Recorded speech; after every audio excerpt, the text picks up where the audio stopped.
우리 교회는 매년 다니엘 기도회를 진행하고 있습니다. 2021년에도 이제 교회와 가정과 그리고 각 처소에서 다니엘 기도회를 통해서 많은 감동과 도전을 받고 있습니다.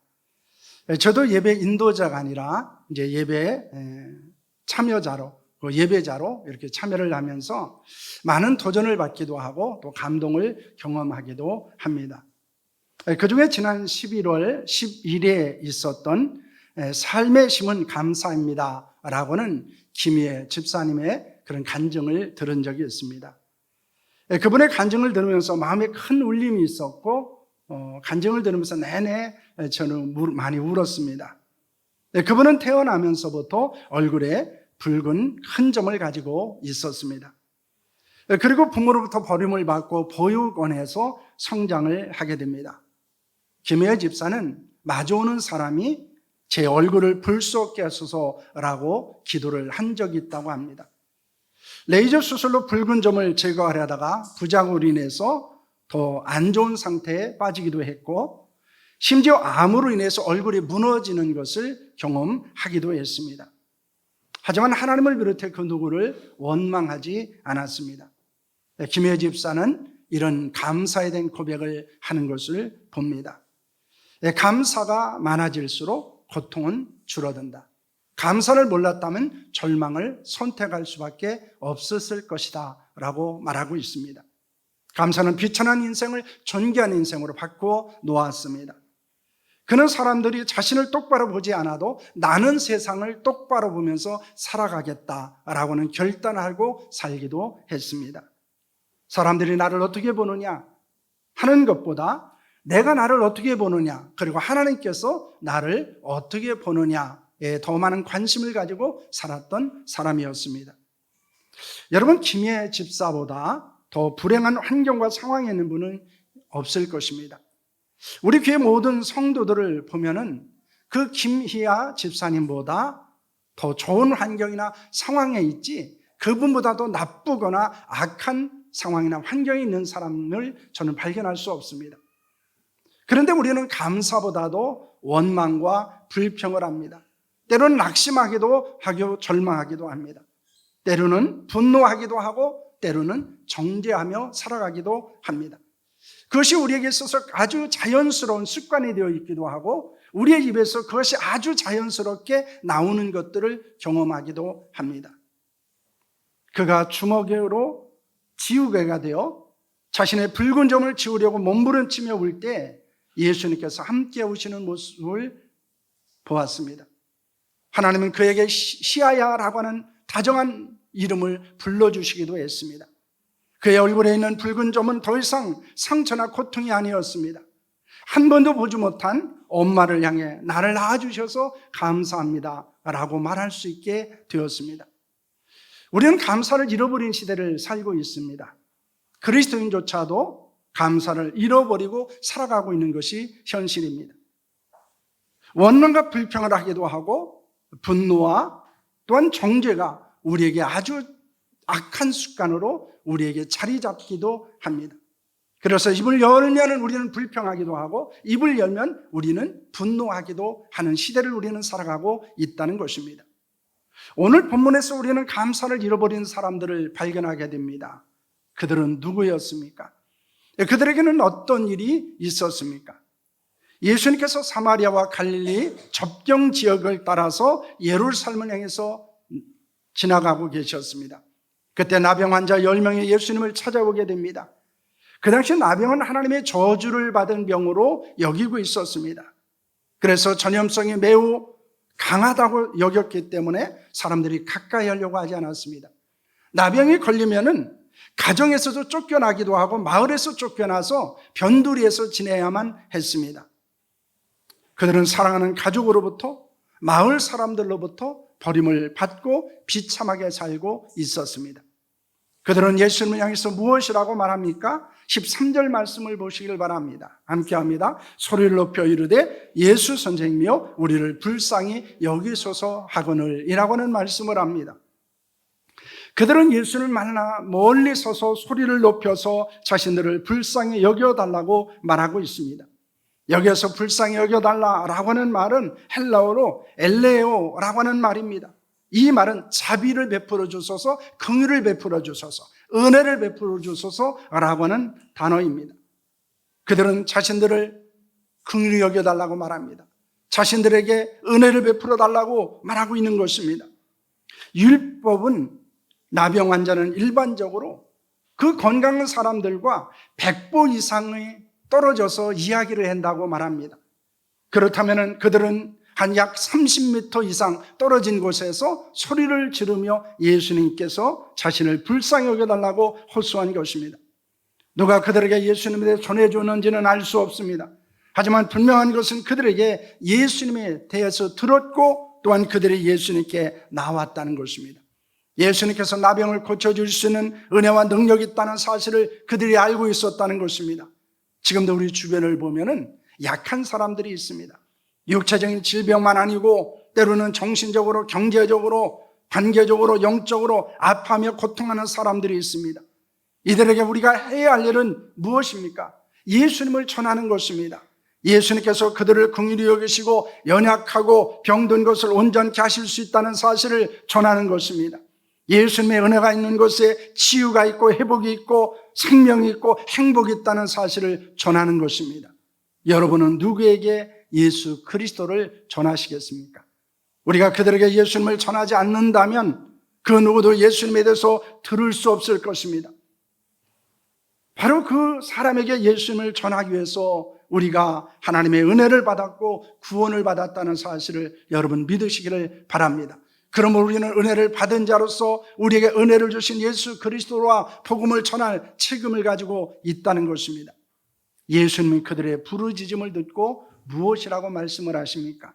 14절입니다. 함께합니다. 보시고 이르시되 가서 제사장들에게 너의 몸을 보이라 하셨더니 그들이 가다가 깨끗함을 받은지라 라고는 말씀을 합니다.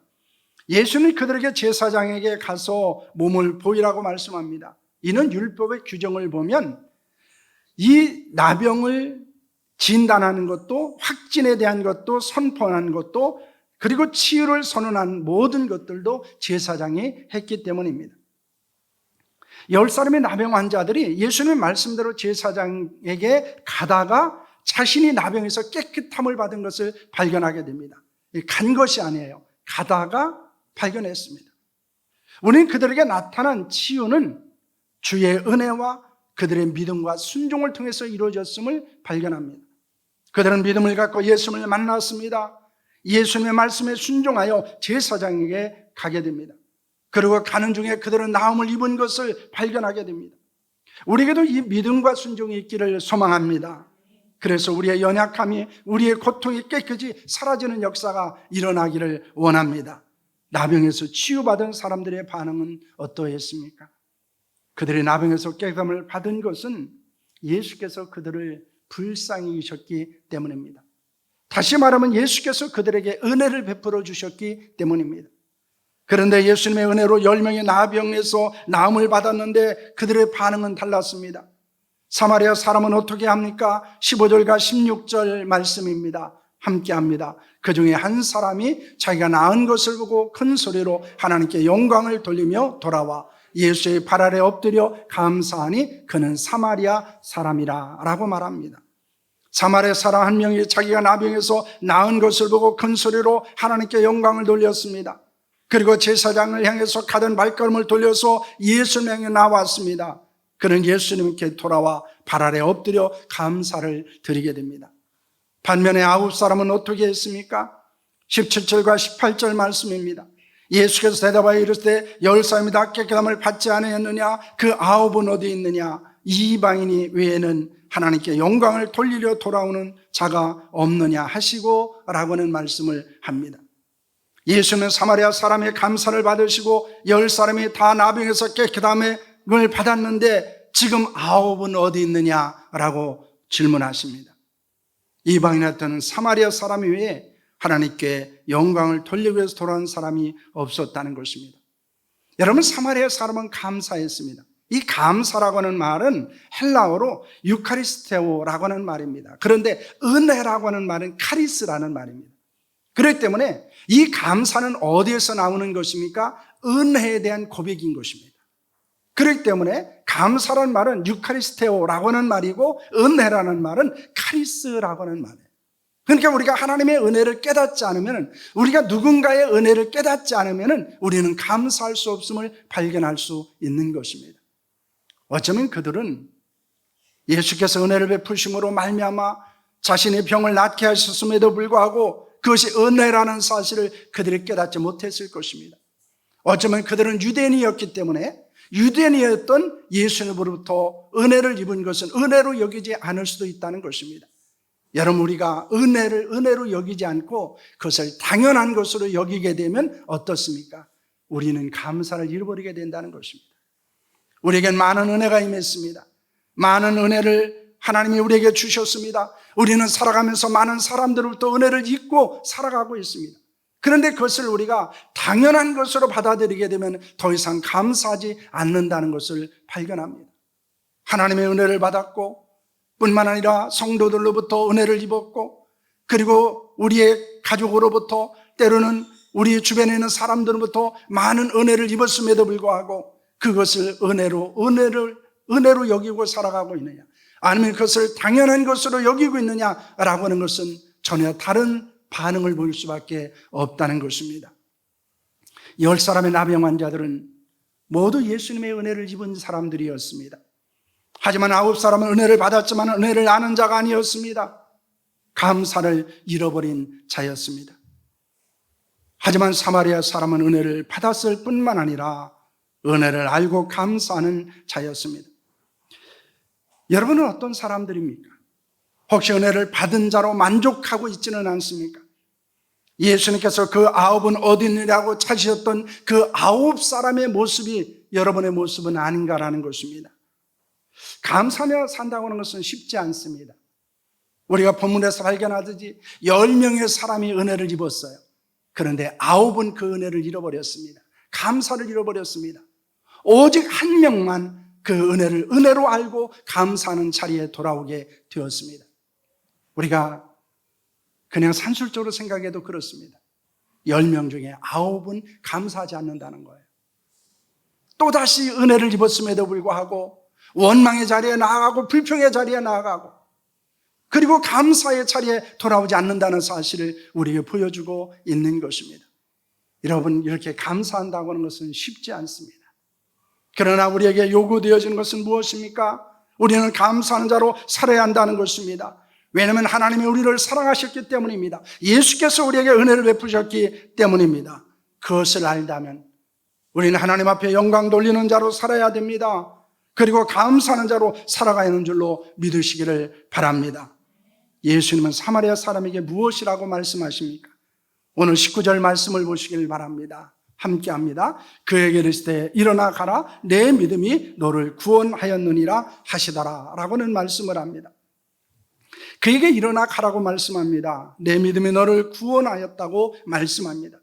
여러분, 예수님의 이 말씀은 매우 놀라운 의미를 갖고 있는 것입니다. 한 명의 사마리아 사람과 9명의 유대 사람들에게는 분명한 차이가 여기에 드러납니다. 그것은 사마리아 사람 믿음으로 구원을 받았지만은 9사람은 육체의 치유를 받았지만은 영혼의 구원을 받지 못했다는 것을 보여주는 것입니다. 여러분, 예수님께서 일반 은총을 통해서 육체의 연약함을 치유하실 수 있습니다. 그러나 육체적으로 건강하게 되는 것이 축복입니다. 질병에서 치유를 받는 것도 은혜입니다. 하지만 그것보다 더 큰 은혜가 있습니다. 그것은 믿음으로 우리의 영혼이 구원을 받는 것입니다.